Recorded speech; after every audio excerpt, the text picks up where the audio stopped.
नमस्कार दोस्तों, स्वागत है आपके अपने YouTube चैनल भक्ति फैक्ट्स में। अगर आपने अभी तक हमारे चैनल को सब्सक्राइब नहीं किया है तो तुरंत सब्सक्राइब कर लीजिए और बेल आइकन को दबा दीजिए ऐतिहासिक तथ्य की जानकारी पहले पाने के लिए। भगवान श्री राम ने लंका पहुंचने के लिए वानर सेना से राम सेतु बनवाया था। कहते हैं कि आज भी यह सेतु विद्यमान है, परंतु राम सेतु को लेकर भारत में सेतु समुद्रम परियोजना के तहत जब इस सेतु को तोड़ने का कार्य किया गया तो हिंदुओं में इसे लेकर रोष उत्पन्न हुआ और फिर विवाद बढ़ता ही गया। हालांकि इस सेतु की काफी हद तक क्षति तो पहुंचा ही दी गई है। आओ जानते हैं कि राम सेतु के 10 रोचक तथ्य। 1. भारत के दक्षिण में धनुषकोटी तथा श्रीलंका के उत्तर पश्चिम में पंबन के मध्य समुद्र में 48 किलोमीटर चौड़ी पट्टी के रूप में उभरे एक भूभाग के उपग्रह से खींचे गए चित्रों को अमेरिकी अंतरिक्ष अनुसंधान संस्थान नासा ने जब 1993 में दुनिया भर में जारी किया तो भारत में इसे लेकर राजनीतिक वाद विवाद का जन्म हो गया था। इस पुल जैसे भूभाग को राम का पुल या रामसेतु कहा जाने लगा। रामसेतु का चित्र नासा ने 14 दिसंबर 1966 को जेमिनी 11 से अंतरिक्ष से प्राप्त किया था। इसके 22 साल बाद ISS-1A ने तमिलनाडु तट पर स्थित रामेश्वरम और जाफना द्वीपों के बीच समुद्र के भीतर भूमिभाग का पता लगाया और उसका चित्र लिया। इससे अमेरिकी उपग्रह के चित्र की पुष्टि हुई। 2 दिसंबर 1917 में साइंस चैनल पर एक अमेरिकी TV show ancient land bridge में अमेरिकी पुरातत्वविदों ने वैज्ञानिक जांच के आधार पर यह कहा था कि भगवान राम के श्रीलंका तक सेतु बनाने की हिंदू पौराणिक कथा सच हो सकती है।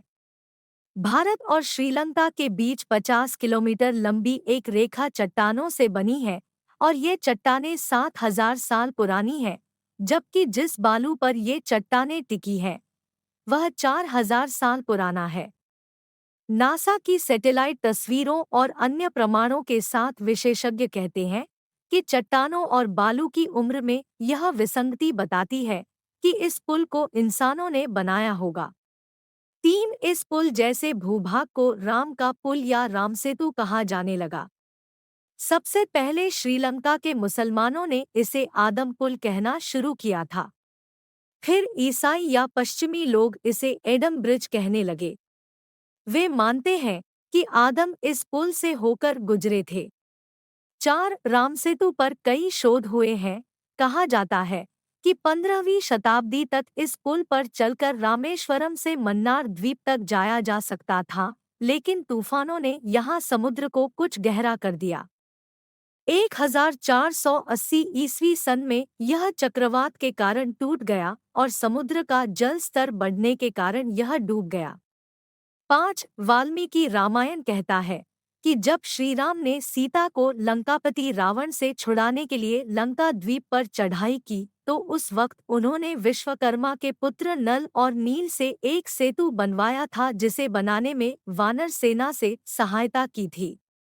इस सेतु में पानी में तैरने वाले पत्थरों का उपयोग किया गया था जो कि किसी अन्य जगह से लाए गए थे। कहते हैं कि ज्वालामुखी से उत्पन्न पत्थर पानी में नहीं डूबते हैं। संभवतः इन्हीं पत्थरों का उपयोग किया गया होगा। 6. भगवान राम ने जहां धनुष मारा था उस स्थान को धनुषकोटि कहते हैं। राम ने अपनी सेना के साथ लंका पर चढ़ाई करने के लिए उक्त स्थान से समुद्र में एक ब्रिज बनाया था। इसका उल्लेख वाल्मीकि रामायण में मिलता है। श्री राम ने इसे सतु का नाम नल सेतु रखा था। वाल्मीकि रामायण में वर्णन मिलता है कि पुल लगभग 5 दिनों में बन गया, जिसकी लंबाई 100 योजन और चौड़ाई 10 योजन थी। रामायण में इस पुल को नल सेतु की संज्ञा दी गई है। नल के निरीक्षण में वानरों ने बहुत प्रयत्नपूर्वक इस सेतु का निर्माण किया था। श्रीमद् वाल्मीकि रामायण था सुखसागर में वर्णन है कि राम ने सेतु के नामकरण के अवसर पर उसका नाम नल सेतु रखा। इसका कारण था कि लंका तक पहुंचने के लिए निर्मित पुल का निर्माण विश्वकर्मा के पुत्र नल द्वारा बताई गई तकनीक से संपन्न हुआ था। महाभारत में भी राम के नल सेतु का जिक्र आया है।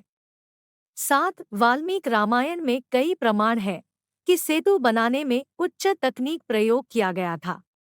कुछ वानर बड़े बड़े पर्वतों को यंत्रों के द्वारा समुद्र तट पर ले आए थे।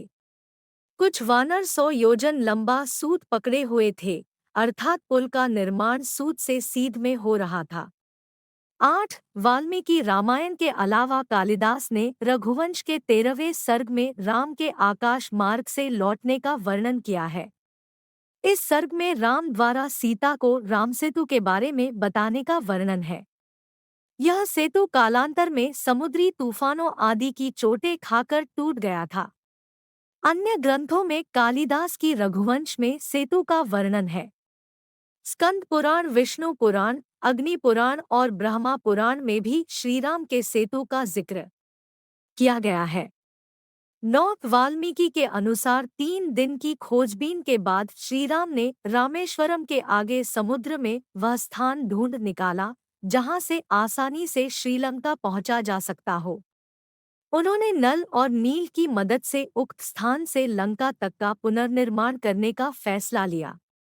धनुषकोडी भारत के तमिलनाडु राज्य के पूर्वी तट पर रामेश्वरम द्वीप के दक्षिणी किनारे पर स्थित एक गांव है। धनुषकोडी पंबन के दक्षिण पूर्व में स्थित है। धनुषकोडी श्रीलंका में तलैमन्नार से करीब 18 मील पश्चिम में है। 10 इसका नाम धनुषकोडी इसलिए है कि यहाँ से श्रीलंका तक वानर सेना के माध्यम से नल और नील ने जो पुल रामसेतु बनाया था उसका आकार मार्ग धनुष के समान ही है। इन पूरे इलाकों को मन्नार समुद्री क्षेत्र के अंतर्गत माना जाता है।